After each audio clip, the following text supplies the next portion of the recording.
Right, things to add to your score. The piece is in D major. It is in ternary forms. This is the beginning of the A section. It is concerto grosso style.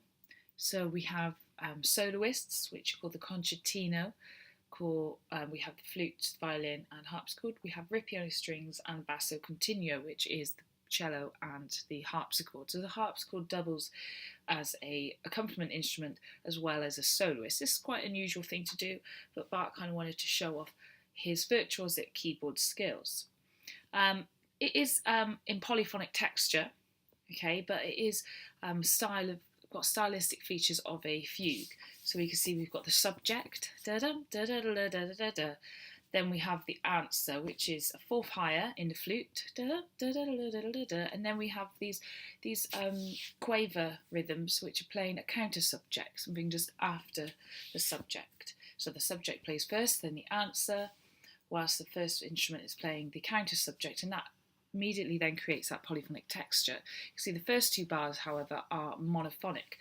This creates quite quiet dynamic as well. So this piece uses terrace dynamics, so the thicker the texture, the louder the dynamics. The harpsichord couldn't play dynamics, so this is why Baroque composers chose to do this.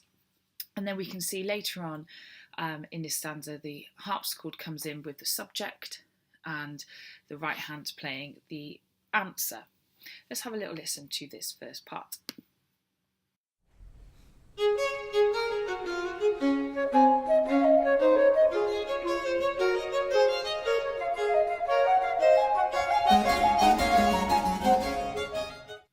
Okay, if we pause there and we have a look over this side of the score, we can see we've got triplets, give a 6/8 jig feel. So this piece is written in 2/4, but the use of triplets makes it feel like it's in 6/8. Jig is a Baroque dance, also similar to, you've got Irish jigs and more folky jigs. So they are the same principle, normally in 6/8, and have a fast, lively tempo.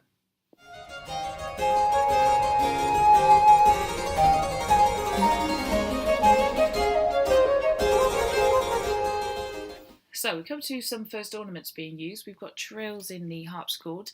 This is because the harpsichord couldn't sustain notes, didn't have a sustain pedal. When you hit the note would just play and it wouldn't ring out. So the harpsichord player, to sustain a note, would use trills.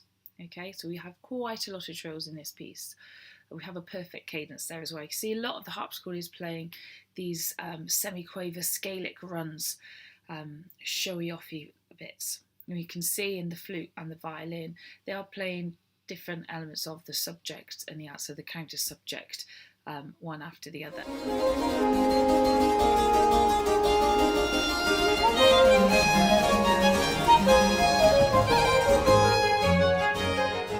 And now the ripieno strings are about to enter, and they enter with the subject and the answer and the counter subject exactly the same as the beginning. These small numbers underneath the harpsichord part, they are called a figured bass. Now, figured bass, the left-hand harpsichord and the right-hand harpsichord, they would kind of realise or improvise their own parts, their own chords, their own scalic runs over the harmony written down in figured bass. Figured bass is kind of like chord symbols we know today over the top of jazz or pop music. So it would tell the harpsichord player what harmony it wanted. So it would improvise its own chords on top.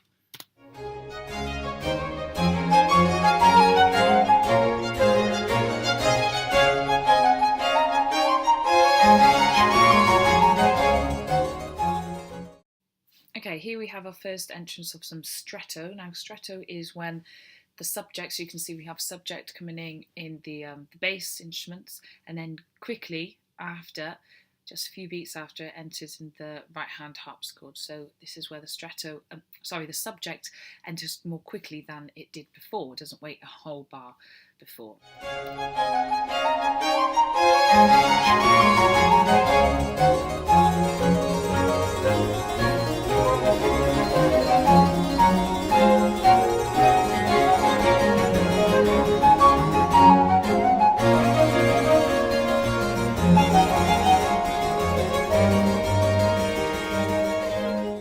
Now, with our first instance of dialoguing, this is a texture technique. and you can see it happening in the harpsichord part. So left-hand harpsichord plays a little bit, and it's kind of answered by the right-hand harpsichord, left-hand harpsichord, right-hand harpsichord. So they're kind of having a conversation, conversational texture. We have more examples later on.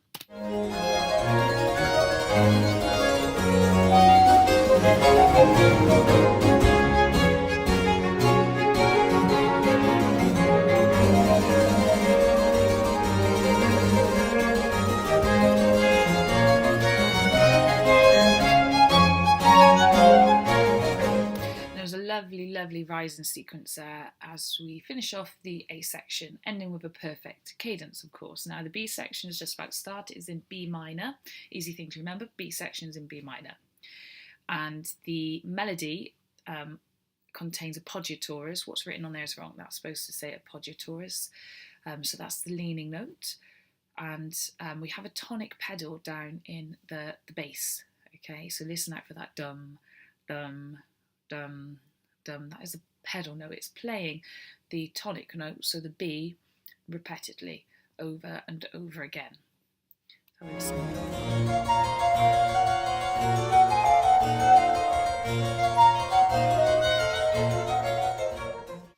And that melody, da-da-da-da-da, is kind of a variation of the subject. So he hasn't created brand new material. He's taken information from his first subject and changed it slightly.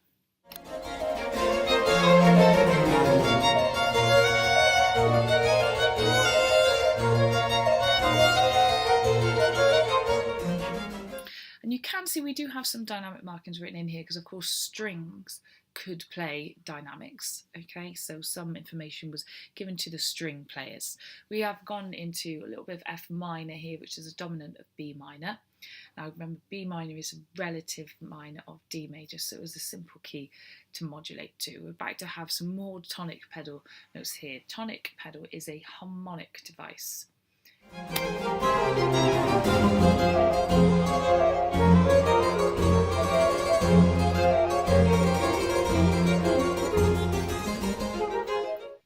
So more dialogue in here, see if you can hear it. So we have a little bit in harpsichord, and then it shoots up to the concertino and the ripieno strings, and then in harpsichord, so a conversation between the two parts.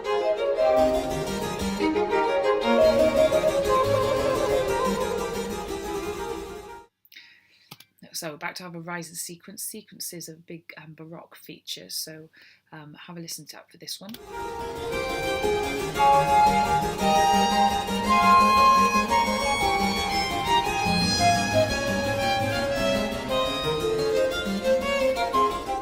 Fragments of the first subject, da-da-da-da, but in F minor. Okay, so he's brought back the first subject and he's put it into F minor.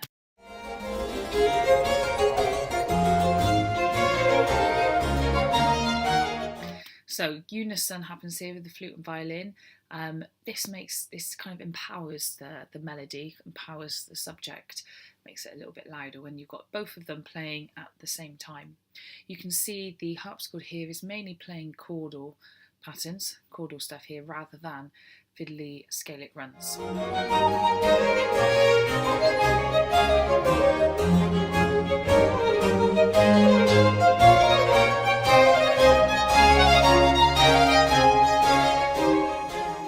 So a lovely rising sequence there.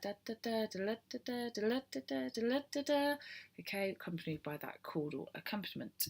We're about to head back into A major and have another sequential pattern coming up with a little bit more of the first subject from the B section.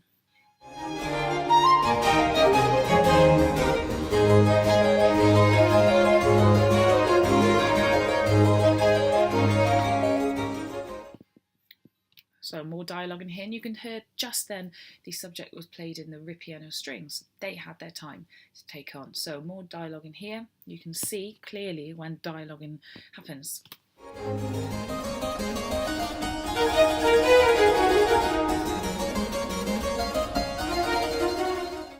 So this is our harpsichord solo.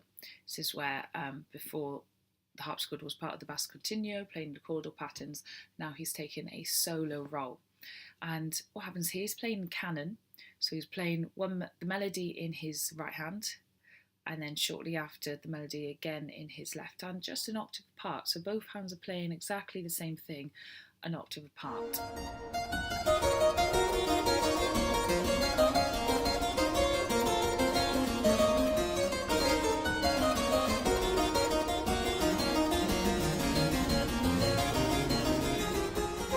And those little fragments there with the flute and violin and the viola, da-da-da-da, is kind of little fragments of the subject. So we've got a hint of that subject is about to come back, and we can see the yellow highlighted bit, it does actually come back in full.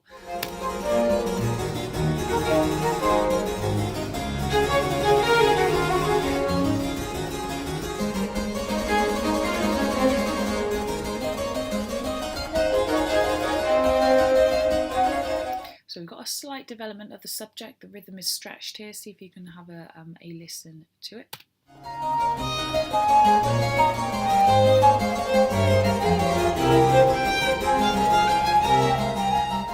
So another rising sequence coming up, we've got a pedal note held down instead of just repetitively played, so it's pedal note held down in the bass.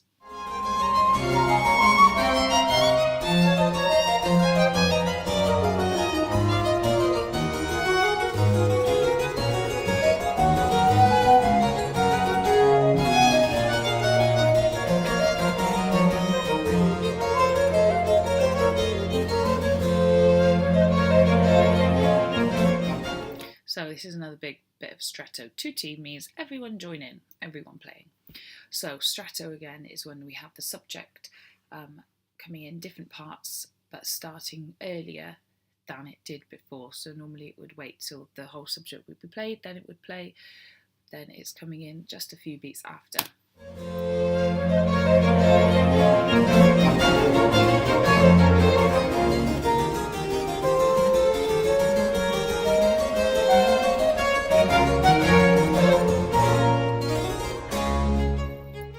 And then ends with a lovely rising sequence on a perfect cadence, bringing us back to D major, bringing us back to the repeat of the A section, which is a complete repetition, so exactly the same.